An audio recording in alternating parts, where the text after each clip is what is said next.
Let's see what Dean's up to. We're back, Dean. Hey! I'm gonna close the doors so it stays warm in here. We are in kind of the end of winter, right? Yeah. So, my favorite spot, what's going on down here? What do we got going on in this bowl? Those are baby discus. Finally. Finally. I'm not very big, but I actually pulled the eggs from the pair because I moved the pair to their new home. So this is the pair that's been spawning.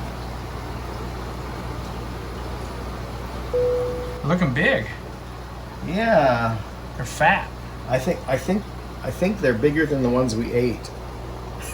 They definitely have more body weight, yeah.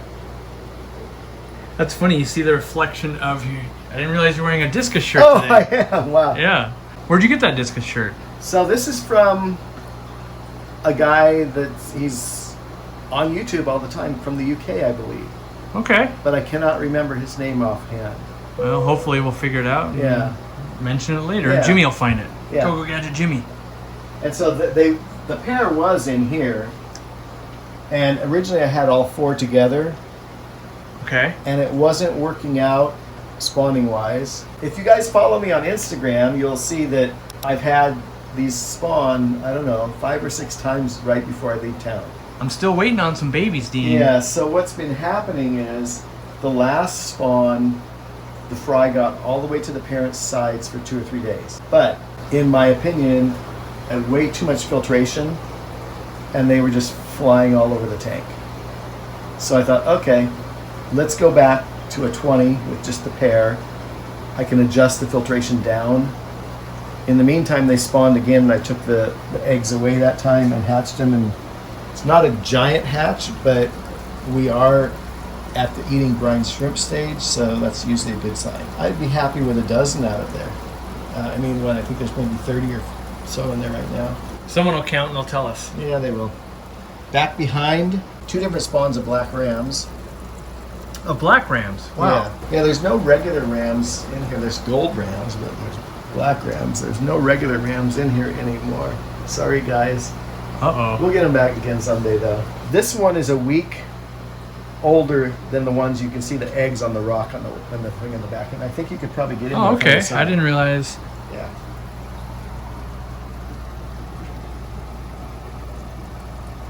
Yeah, most of them seem viable back there. Yeah. I'm getting a pretty good hatch rate and a fairly good success rate. We have some babies of them in this tank. This is kind of a hodgepodge right now. There's gold rams, black rams, there's stir-bait cories, and there's some small epistos, Rubia lineatus, Wow. from the ones we caught in Peru. Okay. Where are the parents of the black rams? Up here. This is the pair that has spawned. These are the ones that are on the rock hatching right now. I see. And the gold ram parents are up here. Yeah, those are easy to see. Yeah. So this is a 15-gallon tank. I have 2 males, 3 females, and I'm getting 1 to 2 spawns every week right now. Nice. So. And I can see over there you have black rams. Those are the other ones. Yeah. So from my first black rams that I had, I ended up with only 1 viable pair, and I had 1 viable spawn, which produced all of the black rams in the room right now. And so I don't know, there might be a dozen, maybe a little bit more than that left, maybe 16, 18. And so those are the ones that I'm breeding now. Are your babies any hardier than the ones that you were working with before? I feel like they are. Okay. I always feel like that, like when you get into your own generation in your own water, then I'm not having to try to alter the water. I just use tap water. Okay. What else we got going on in the... So that only covers this tank. So we have we have black ram, discus. These are angelfish, red koi angels, and these are the Philippine blue angels that we stole from Corey's. That's right. So those originally... Where did I originally... Oh, we got them from the store. They were really nice. Got them from the store, took them home. They were laying eggs. I didn't have time, so then you took them. I took eggs first. Yeah. And those eggs are behind you. Okay, so these are all the way grown out. These are grown out. These are spawning now. So I have some of these hatching right now in a jar up here. And they're just kind of gathered in a mass on the bottom. Yeah. Kind of look like ants or something when they find a piece of food. So these will be free swimming in a day or so. I just took the slate out last night because the slate usually end up with 5, 6, maybe a dozen fungus eggs. If I take that slate out, then that fungus does not. Interesting. Go in here. That's a good tip. And then here's the rest. So you've got the red koi angels here. These are about a week old. These are Philippine blue angels, about 2 weeks old. They're really 1 week difference. So they get huge, and you can tell they're angels. A lot more. They eat a lot more food. This is kind of some of each. Let's see. These would be 4 to 5 weeks old for all of the rest of these. Philippine blue, reds, Philippine blue. They love me. When are you going to sell me some? I think next week we talked about that. We could take them to the shop next week. So awesome. We'll take these ones first. Yeah, the babies. Yeah, they would love that at the shop, wouldn't they? No, probably not. Oh, Robert, you got brine shrimp going? Yeah. So angels, and then here is. Let's see if I can pull that out. Can you see that? Okay. Yeah, some big eggs. So these are leopard frog pleco eggs. Nice. Yeah. Finally. So this is the first ones that I've had. I might have had them before and just not seen them. You've been out of town a lot. Right. So that can happen. Sometimes you can pull the cave and take the eggs out. These were pushed out of the cave by the male. I saw them there, and I thought, you know what? They got a chance. So I will be putting those in a tumbler today, sometime today. Nice. Up above, these are the Vienna guppies. Yeah. And next to them is fry, and then there's more fry down on the end tank here also. Ooh, with plecos. Yeah. I think you brought those plecos back from Peru? No, not these. These came from Eric that spoke at the GSAS. Yeah, Corridoras. Yeah, and these are the large spot. I think they're either 201s or 183s. I can't remember for sure. Okay. And then we've got, of course, the Santa Claus guppies that we've seen at your place. I know you've got fry, but almost no adults. Right. I've got adults, but no fry. Yeah, my one male jumped out, and of course I didn't catch him. That's what happens if you leave the top open overnight, especially when the matin filter's pushing the fish to the front. Mm-hmm. And then I lost one female, but I have fry, and we'll have a bunch soon, I'll bet you. I'm guessing we'll end up at the store eventually. I would say so, or in one of those or ponds. Yeah, the ponds are. I'm really enjoying. We want to them. get the ponds filled, and then we'll go to the store. Tell me about this castle. Okay, so the castle came from a shop in Portland. It's signed on the bottom. It's porcelain or ceramic. I guess it'd be ceramic. I've had one spawn of the zebra plecos. I have 4 babies, which is over in the little tank over here. Let's take a look. Might have to scare them out, which I think I could do. Well, we can see them. Can you see them well enough? Yeah, I mean, enough to know that you made babies and they're there. Okay. We don't no reason to spook them. I guess we don't need to. Yeah. So you made how many? 4? 4. All right. And those were when I came home from the AGA this last summer. Okay. I found them. Let's talk money. I want to know this. Okay. So you have 4, and at a wholesale level, typically you might be able to get up to $100 a piece for them. Right. I know the backstory, but how? As long as your wife doesn't watch this, how much invested are you? Not even time, but just in buying zebra plecos to make 4 at this point. So it goes all the way back to when they first came into the country a long, long time ago. Oh, okay. Maybe I don't know the whole story then. They were at that point they were $60 each. I had bought 10, raised them all the way up to adults, And then magically we moved our household to Ohio, sold everything in the fish room, including those. Didn't have any spawns then. And then when I got back here, I bought 10 at $100 each, maybe a little bit more than that, but let's just call it 100 for the sake. Yeah. And I was growing them up. They were almost to spawning size. How long does that take? Realistically, if you really want to do it right, it's at least 2 years.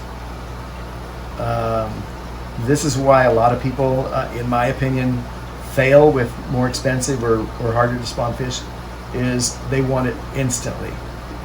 You got to put the time in, you know, and these took me 2.5 years to get them to mature.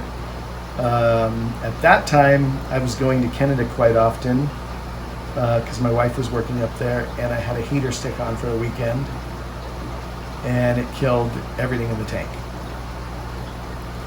So then, third time is over here. I bought 10. I lost one along the way when it was really small. These ones have been doing good. They were about to go on the CITES list. Okay, yeah, the CITES, right? or whatever the they call CITES it. list, whatever it is.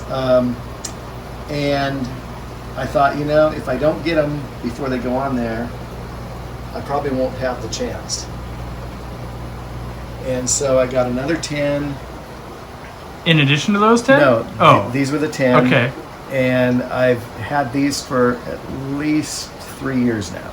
I got them at the size that you're seeing over here, the little ones.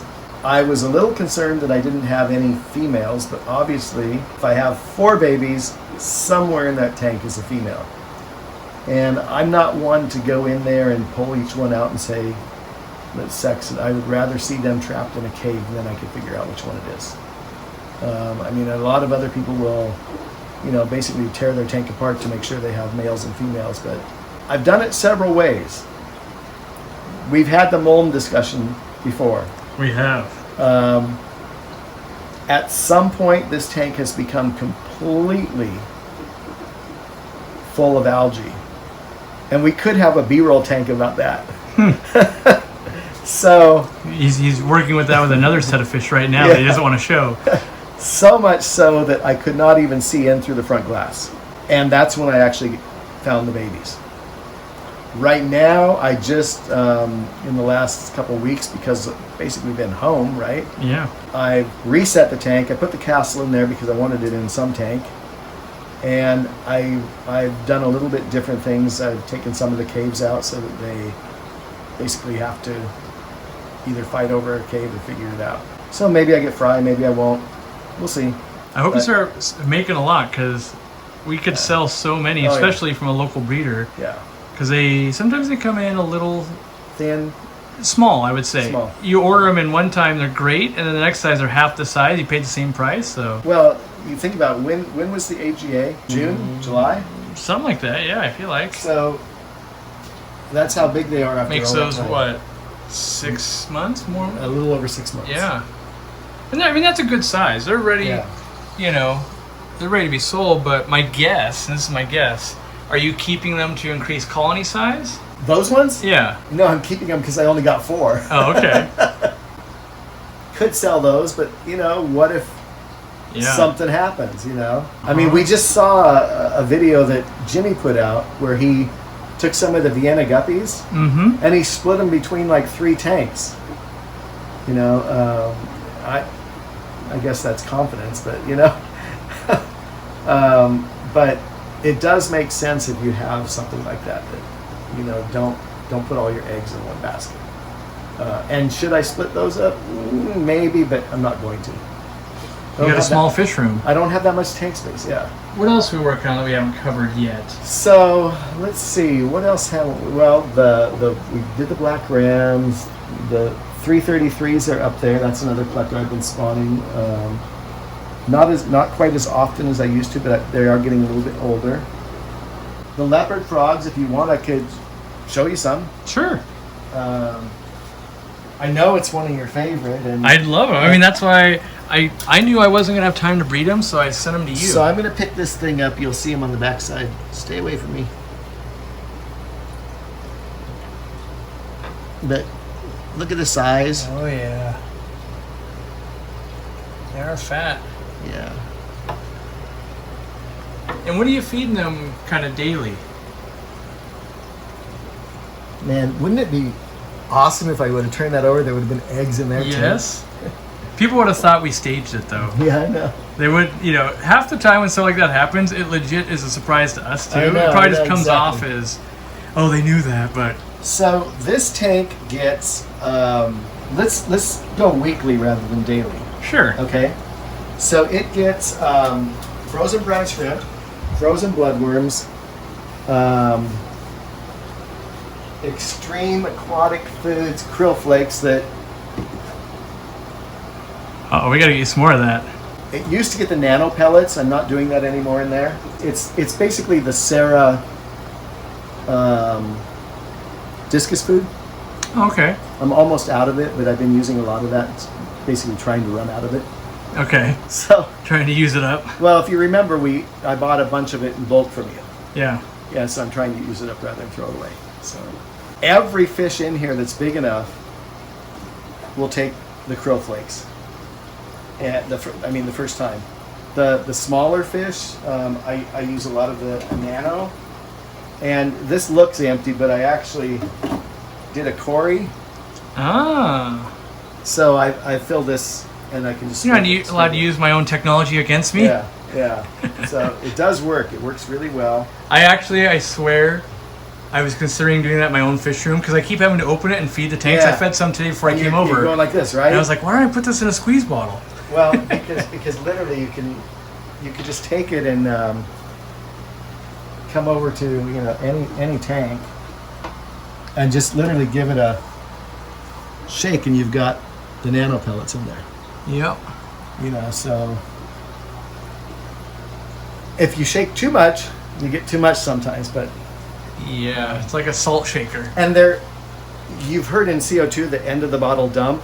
Uh-huh. That does happen with Oh. these because all of a sudden there's nothing left and it just all flows out. So, I see. That makes sense, like the end of a funnel. yeah, Like exactly. there's no pressure, so it Yeah. just falls right through. So the only other things that have been going on here is kind of more the behind the scenes. Mhm. After we did Zenzo's room, did a new light rather than a bulb. Yep, so it's less harsh. I've switched. I mounted a fan upside down on the ceiling, so Okay. that's basically kind of circulating the whole room. I've been having a disaster of a time with heaters. I put in a heater that is controlled by an external thermostat. I laugh because it's like world's smallest little heater. And it's like 84 degrees in here right now. But the funny part is, like, I laugh at how small that is, but how many watts is it? It's probably like equal to quite a bit of heaters, I'm like in running tanks. it. I think I'm running it at 500 watts. Okay. It's adjustable, 500, 750, or 1,000. I'm running it the Dang. lowest. The lowest. That thing might be small, but Yeah, it uses a lot of It's just electricity. a little ceramic heater. And we talked earlier that I want to switch that to digital at some point if there is one available. Mm-hmm. Um, If not, you'll wire your own. yeah, I'll figure it out. Yeah, Ooh, you should get it hooked up to the Nest system. that would be cool if I could use the same thing as. Yeah. Oh, that's the other thing. Is I switched the timers out Oh, yeah. to the what are they called? The Casa. That's the app, yeah. Yeah. We'll put a link down below because Yeah. I'm using all those in my fish room. I keep telling other YouTubers to do a video about them Right. because people are going to buy them going, wow, these are amazing. Because They are. I installed a bunch of them. We installed them in Zenzo's, then you fell in love with them, and Zenzo bought more, and now he's using more of them. And then you now love them. I bought more too. So back there you can see what they look like. Because I'm afraid that people are going to think I'm doing a giant sales pitch, so I don't do that stuff anymore. But my takeaway is this.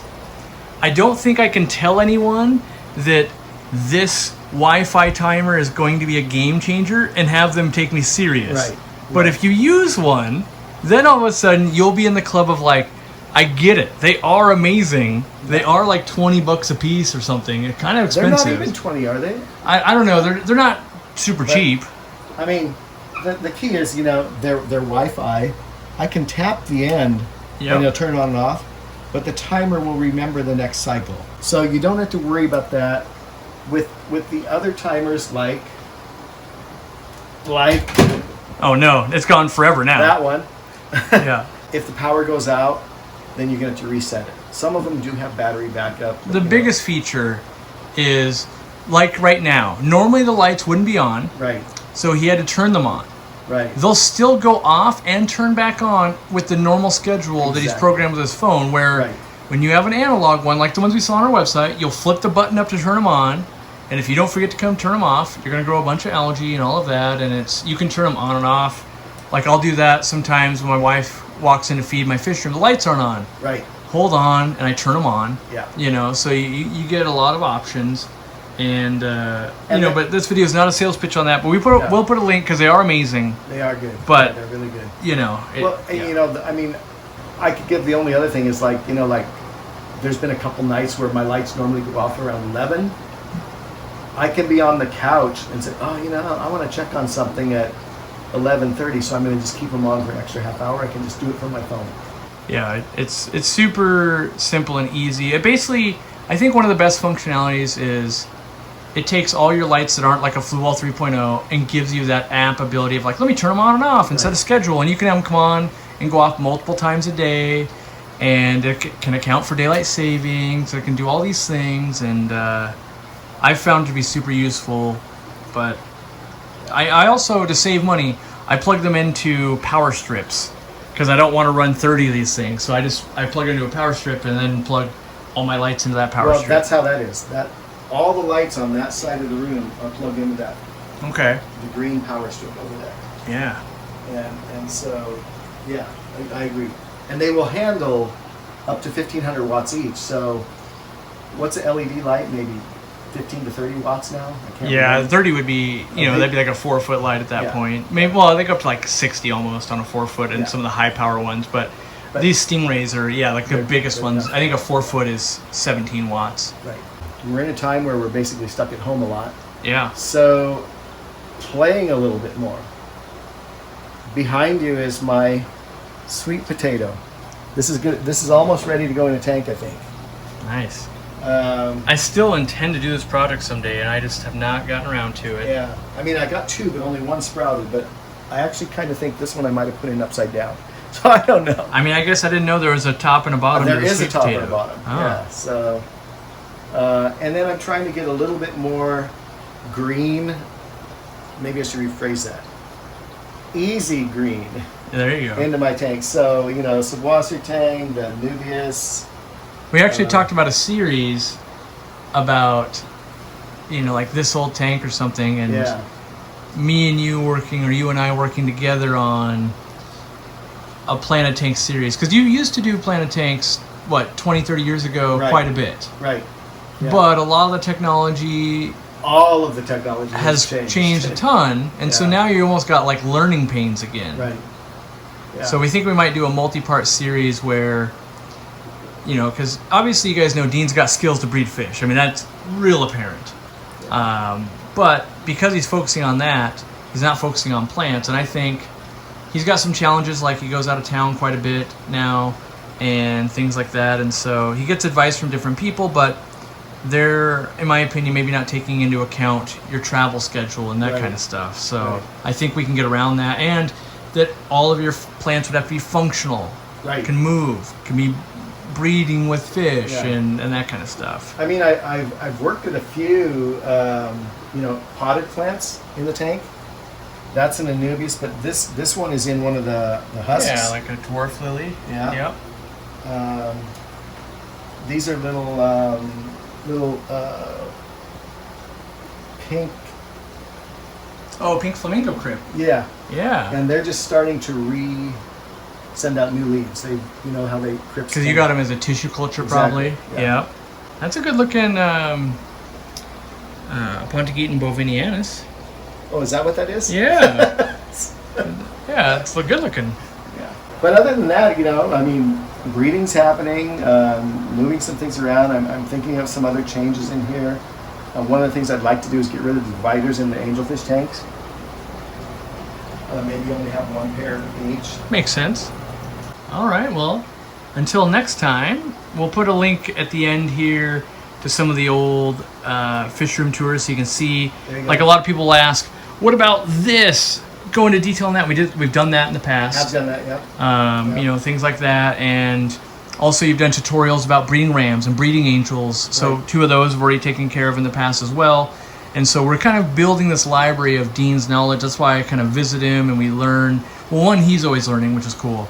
And then 2, I figure out things, oh my gosh, Dean's really good at this. I need to get him to talk about this on camera. And so we do these kind of lunch dates and film. And so, you know, first we update on everything that's going on so I can go, ooh, okay, let's do a video about that. And you guys get to enjoy that. And then some things, you know, we'll probably film 2 or 3 other videos today. And probably 2 out of 3 will make it to the channel and everyone will get to see it. And then there'll be like 1 that like, yeah, maybe we should reshoot that, or maybe it's not quite good. And we'll just put that out as members only video because it's not quite ready for complete public consumption. But usually the members give us that little bit of slack of like, oh yeah, you dropped the camera and then audio went bad there, then this thing happened, but we're glad to get it regardless. Right. So, yeah. The Discus are looking good. I can't wait till those babies grow up. So that'll probably be the next update we do. Yeah. I would guess is where all the babies are grown up and 3 weeks old. You know, yeah. Look around. You know? Yeah. So that is assuming that we get them in 3 weeks. That's always a challenge. And you'll see it first if you follow him on Instagram at Dean's Fish Room on Instagram. We'll put a link down below in the description and we'll put it up on the screen there. Jimmy, I know you'll do it justice. There you go.